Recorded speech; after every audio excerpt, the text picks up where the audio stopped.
stata una serata davvero molto simpatica, com'è chiaramente insomma nei programmi del Comitato Regionale Lazio di alimentare questo clima di serenità tra tutte le componenti. Il presidente Melchiorre Rezzarelli ha illustrato, devo dire anche con notevole simpatia e verve, questa serata, anche per stemperare fin dall'inizio, almeno questa è stata ovviamente l'impressione, il possibile malcontento di qualche realtà. Ma indubbiamente qualche realtà può rimanere non contenta della collocazione nei gironi, però è chiaro, se vanno un pochettino ad analizzarli serenamente vedranno che più di tanto non si può fare, a meno che uno voglia stravolgere proprio dal punto di vista geografico la realtà.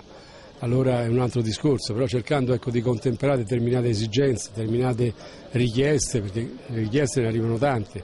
È chiaro che se stiamo dietro a tutte si fa un solo girone anziché farne 2 di eccellenza e 4 di promozione. Tutti quanti dovrebbero andare a un certo posto, vicino, casa, uscire dal campo e trovare il campo vicino, ma questo non è possibile, quindi noi cerchiamo sempre di farlo con una certa attenzione, senza cercare di stravolgere più di tanto le realtà geografiche, tenendo conto anche, come ho detto nel mio intervento, le difficoltà o le facilità viarie di determinate province, e quindi teniamo conto anche molto di quello, per cui penso che tutto sommato ci sarà tanto qualche malcontento, qualche società che non è stata soddisfatta delle sue aspettative, però penso che per la maggior parte, non voglio mettermi a elencare percentuali, ma penso che la maggior parte delle società siano rimaste soddisfatte di come sono stati fatti i gironi. Non sono mancati gli spunti di notevole interesse nella sua presentazione, Presidente. Innanzitutto rimarcare la fatica che è stata fatta soprattutto in quest'estate nella composizione degli organici, soprattutto in prima e seconda categoria. L'abbiamo sentita parlare insomma, di tantissime squadre che ovviamente hanno purtroppo dovuto alzare bandiera bianca. È l'indice del momento che stiamo correndo. Se ha sentito, non sono stato proprio così catastrofico, perché ho detto sì, la realtà economica ci sta angustiando un pochettino, però più di tanto non è che ci ha colpito, anzi mi ha colpito favorevolmente le decisioni di molte società, infatti perché siamo arrivati a quelle 63 da sostituire, perché molte società hanno fatto un'opzione, vedrete sui comunicati, diverse di quelle hanno chiesto di fare o una categoria inferiore o addirittura il settore giovanile, quindi non abbiamo perso come organico, abbiamo mantenuto tranquillamente. Solo che hanno fatto una riflessione, vedendo che magari avevano delle spese che andavano oltre il necessario, hanno detto facciamo calcio, però lo facciamo in un'altra maniera, e quindi sono rimasti dentro. Quindi non voglio parlare proprio di crisi, non c'è assolutamente, diciamo, nel nostro calcio.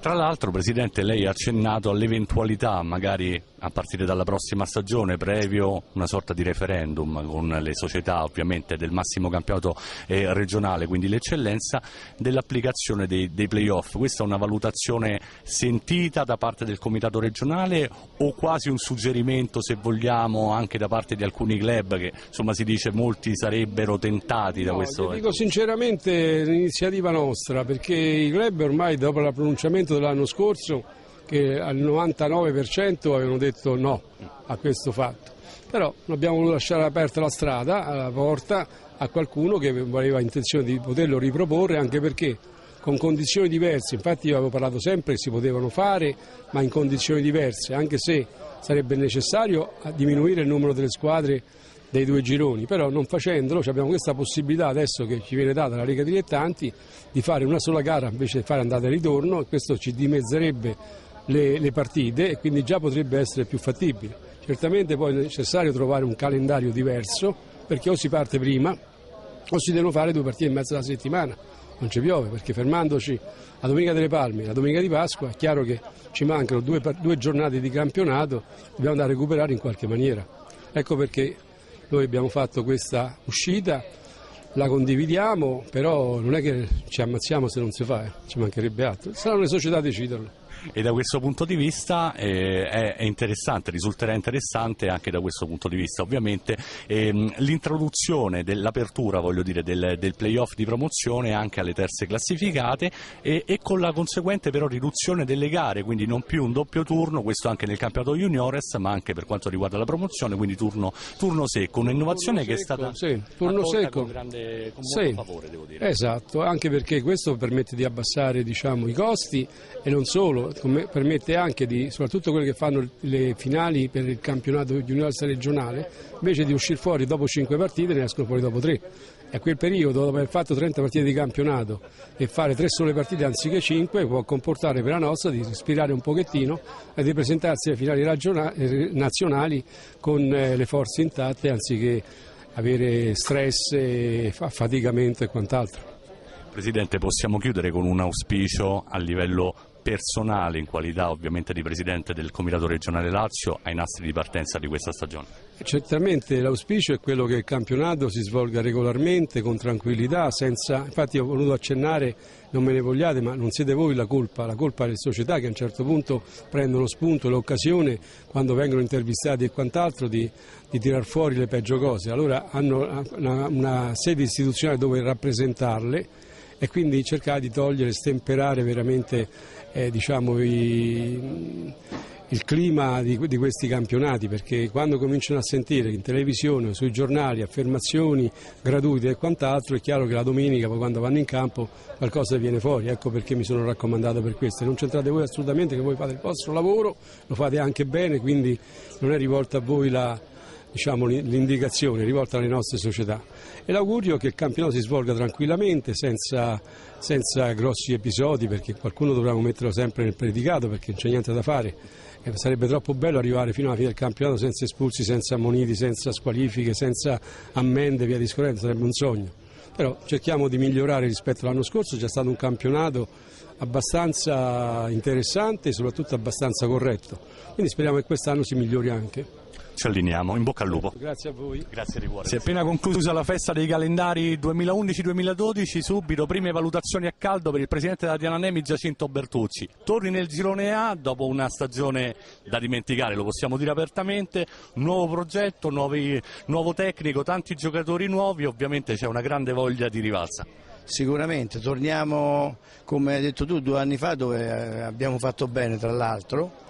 Veniamo da un anno di sofferenze culminate con i play-out e abbiamo radicalmente cambiato tutto quanto, l'assetto sia non societario ma sia tecnico che del reparto dei giocatori. Quindi torniamo a un girone che io lo valuto sempre a livello tecnico molto più competitivo del girone B. Considerando come poi, mi riferisco al Presidente che diceva che siamo in un clima di austerity, significa proprio tornare a risparmiare quei famosi 1.000 euro ogni volta che andavamo fuori casa, perché giocando di sera chiaramente dovevi partire la mattina, quindi ecco, era un supporto ancora di più di aggravio per la società.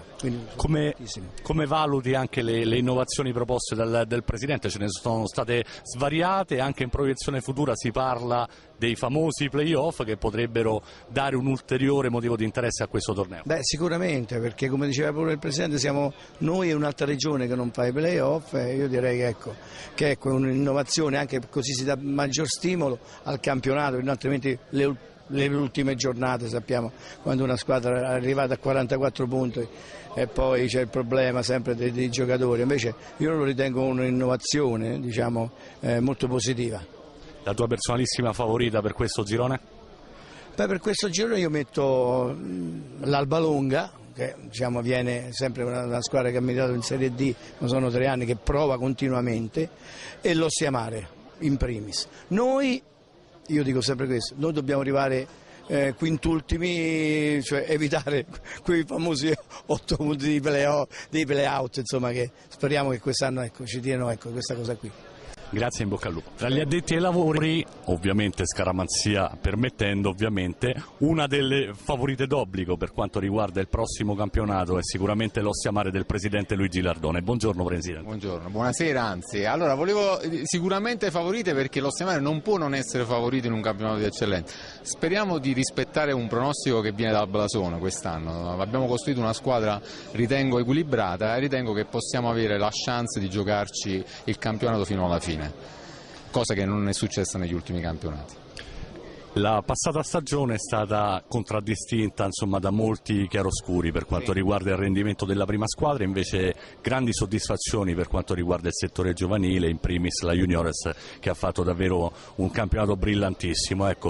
L'obiettivo della società è quello di investire a 360 gradi, suppongo, ecco, non soltanto per quanto riguarda la costruzione di una grande prima squadra come è stato fatto durante l'ultima estate, ma direi anche e soprattutto per dare un'ulteriore linfa alle potenzialità del territorio di Ostia. Sì, noi come primo obiettivo quest'anno abbiamo quello di entrare nel super elite del settore giovanile, come la chiama i colleghi e amici del Corriere Laziale.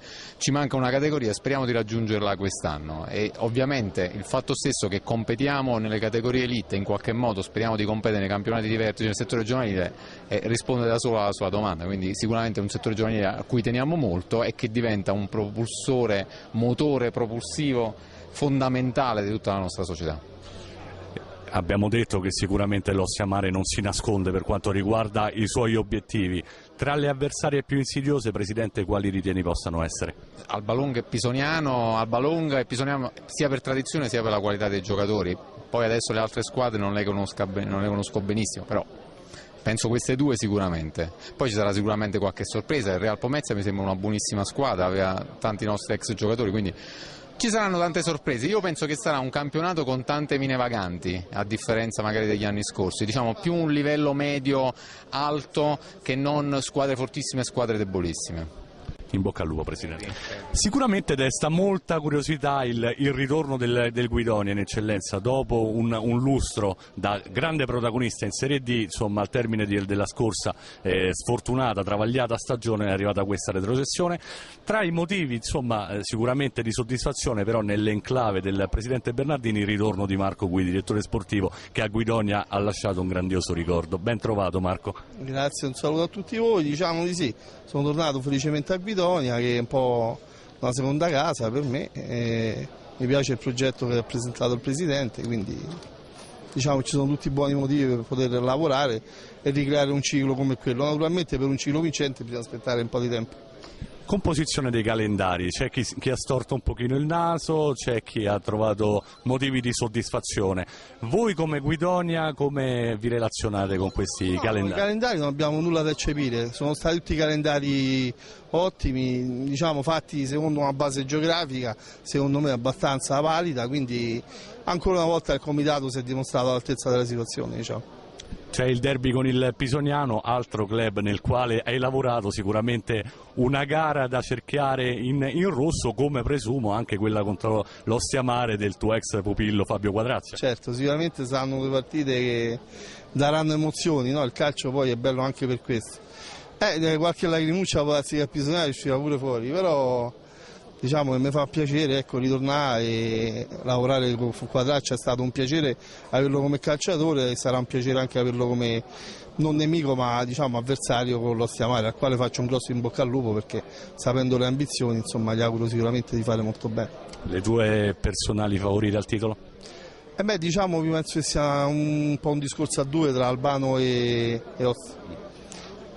Come campagne acquisti sono quelle che risultano sicuramente più dispendiose e penso poi alla fine che paghi anche questa politica, diciamo, di chi può investire e di solito produce buoni risultati come hanno dimostrato i recenti campionati, insomma. E l'obiettivo stagionale del Guidonia?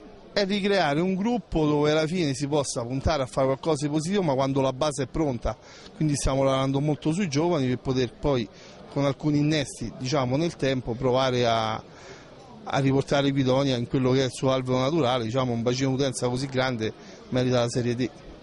Decisamente d'accordo, in bocca al lupo. Ok, grazie, un saluto a tutti.